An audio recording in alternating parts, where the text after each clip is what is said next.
आप लोग नहीं, हम लोग मना रहे हैं, हम अपने बचपन में लौट गए हैं। कागज की कश्ती थी, कागज की कश्ती थी, पानी का किनारा था, खेलने की मस्ती थी, दिल ये आवारा था, कहा आगे बड़ों की दुनिया में, वो नादा बचपन कितना प्यारा था, वो नादा बचपन कितना प्यारा था।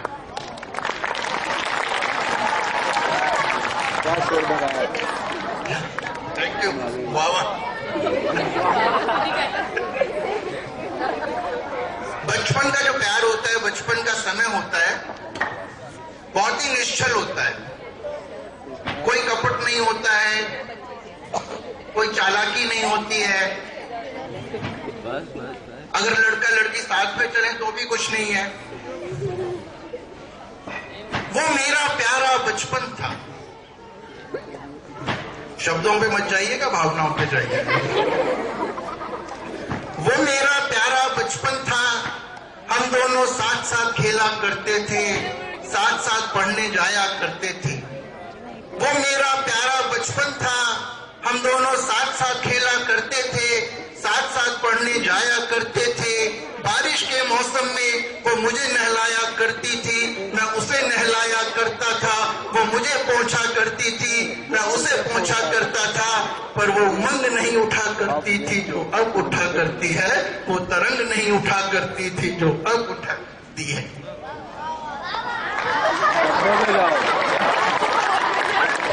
आप लोगों ने सनसनी सुने? रात को देखते हैं स्टार प्लस और एबीपी न्यूज पे। सोना है तो जाइए। लेकिन उससे पहले मैं आपको बता दूं कि समाचार के सारे पात्र काल्पनिक हैं। वास्तविक जीवन से इनका कोई सरोकार नहीं है। यदि कोई व्यक्ति समाचार के किसी पात्र में अपनी छवि देखता हो तो ये मात्र एक संयोग होगा और इसका प्रस्तुतकर्ता से कोई लेना देना नहीं है, उसकी कोई जिम्मेदारी नहीं है। चैन से सोना है तो जागते रहिए, चैन से सोना है तो जागते रहिए। ध्यान से देखिए इन चेहरों, ध्यान से देखिए इन चेहरों को। आप ही सोच रहे होंगे कौन है ये लोग, ऐसा क्या किया इन लोगों ने। इन चेहरों की मासूमियत पे मत जाइएगा, इन चेहरों की मासूमियत पे मत जाइएगा। कि वो चेहरे हैं जिन्होंने मेरे जैसे सीधे साधे इंसान को एक क्राइम रिपोर्टर बनने पे मजबूर कर दिया। हम अपने दर्शकों को बताना चाहेंगे, हम अपने दर्शकों को बताना चाहेंगे कि यही है वो लोग, यही है वो लोग जो मासूम सीधे साधे बच्चों को ढेर सारा होमवर्क देकर मानसिक रूप से प्रताड़ित करके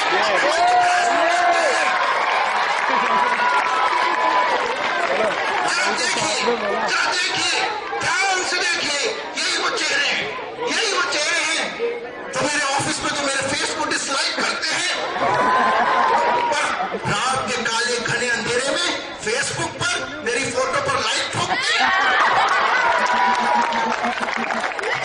अगर आपको भी ममता मैडम,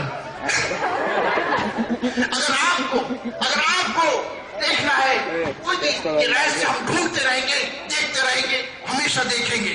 और अगर आपको कभी भी कोई ऐसी सनसनीखेज खबर मिले तो कांटेक्ट करें on Facebook innovative George Kamlesh और कॉल करें 9929580879।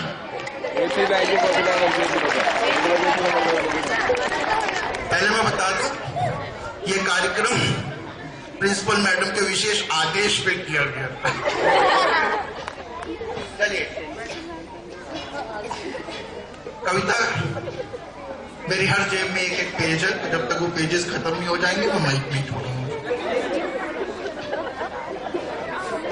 आजकल महंगाई बहुत है,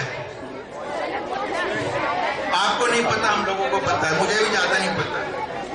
आप लोग ध्यान से सुना पड़ेगा। महंगाई से अगर शोर नहीं करोगे, प्यार से आराम से शांति से देखोगे तो अच्छा लगेगा। महंगाई से त्रस्त होकर मैंने अपनी पत्नी से कहा महंगाई से त्रस्त होकर मैंने अपनी पत्नी से कहा, हे प्राणेश्वरी, अपनी पत्नी को बहुत सम्मान देता हूं। मैंने अपनी पत्नी से कहा, हे प्राणेश्वरी, तुम अपने होठों पर लिपस्टिक लगाना बंद कर दो। तुम अपने होठों पर लिपस्टिक लगाना बंद कर दो, क्योंकि पूरे वर्ष में तुम 200 ग्राम लिपस्टिक खा जाती हो। मेरी पत्नी बोली, हे प्राणनाथ, वो भी मुझे सम्मान देती। मेरी पत्नी बोली, हे प्राणनाथ, ये 2 शकेले मुझ पे क्यों लगाते हो, इसमें से आधी तो तुम ही खा जाते हो। एक बार एक कवि को, एक व्यक्ति को ऐसा यंत्र मिला जिससे उसको ये पता चल जाता था कि सामने खड़ा व्यक्ति उसके बारे में क्या सोच रहा है, और सामने वाले को पता भी नहीं चल पाता है कि मेरी पोल खुल गई है। तो ये कविता अशोक चक्रवर्ती है, पोल खोलक यंत्र। ठोकर लगते ही हमने जैसे ही यंत्र को उठाया, ठोकर लगते ही हमने जैसे ही यंत्र को उठाया, मस्तक में हुई शूशों की ध्वनि, कुछ घरघराहट। अब यंत्र से पत्नी की ओर गर्दन घुमाई तो यंत्र से पत्नी की आवाज आई। पत्नी क्या सोच रही वो यंत्र में पता लग रहा है। यंत्र से पत्नी की आवाज आई, मैं तो भर पाई, मैं तो भर पाई। कोई भी मैनर या सलीका नहीं आता है, सड़क पे चलने का तरीका नहीं आता है, भिखमंगे नदीदों की तरह चीजें उठाते हैं।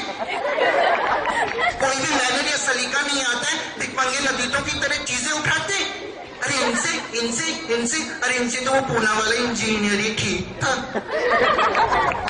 इनसे अरे इनसे तो वो पूना वाला इंजीनियर ही ठीक था। जीप में बिठा के मुझे शॉपिंग कराता, इन फटीचर टीचरों की तरह चीजें तो ना उठाता। हमने सोचा यंत्र खतरनाक है, हमने सोचा यंत्र खतरनाक है, और ये भी एक इत्तेफाक है कि हमें मिला है और मिलते ही पूना के इंजीनियर वाला गुल खिला है। अब आगे देखते हैं और क्या क्या गुल खिलते हैं। एक दोस्त के घर गए, वो दोस्त नहीं निकले, वो आई, मुस्कुराई और हाथ जोड़कर बोली, मस्तक में भयंकर पीड़ा हो रही थी, अभी अभी सोए हैं। यंत्र ने बताया, बिल्कुल नहीं सोए हैं, ना ही कहीं पीड़ा हो रही है, कुछ अनन्य मित्रों के साथ द्युत क्रीड़ा हो रही है। तो दोस्तों, इस यंत्र ने हमें बहुत ही गुल खिलाए। हमने क्या, कुछ बातें तो इतनी घिनौनी है जिन्हें बताने में भाषा भी बौनी है, जिन्हें बताने में भाषा भी बौनी है। एक और सुना,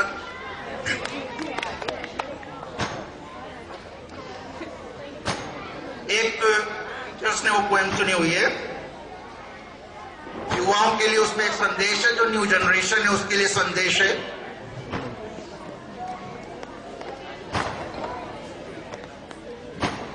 आज मेरा मन बहुत उदास है, आज मेरा मन बहुत उदास है, मेरा हंसना और मुस्कुराना कुछ कम हो गया है। मेरा भी एक बेटा था, वो गुम हो गया है, उसे गुम हुए 1 महीना हो गया है, अभी तक किसी ने नहीं दिया मुझे उसका पता। उसकी याद में मेरी आंखों की नींद हराम हो गई है और मुश्किल हो गया है मेरा जीना। अब मैं उसकी विशेषताएं बताता हूं अपने बेटे की। वो केवल एक भाई अपनी बहन का है। अगर वो किसी लड़की से कभी कहे कि मैं तो मेरी बहन जैसी हो, तो विश्वास नहीं करता। वो केवल एक भाई अपनी बहन का है, हमेशा बैगी पैंट पहनता है, उसके पढ़ने का उसे कोई चाव नहीं है, रामायण या गीता से उसे कोई लगाव नहीं है, सूर्य या तुलसी के पदों को सुन के वो कभी खेल नहीं सकता। अरे मेरा बेटा है, किसी स्कूल के पास मिल नहीं सकता। मेरा बेटा बहुत राजा है, शायद किसी फण में विराजा है, यह बहुत चंचल है, शौक है, रमी खेलने का तो उसे बचपन से शौक है।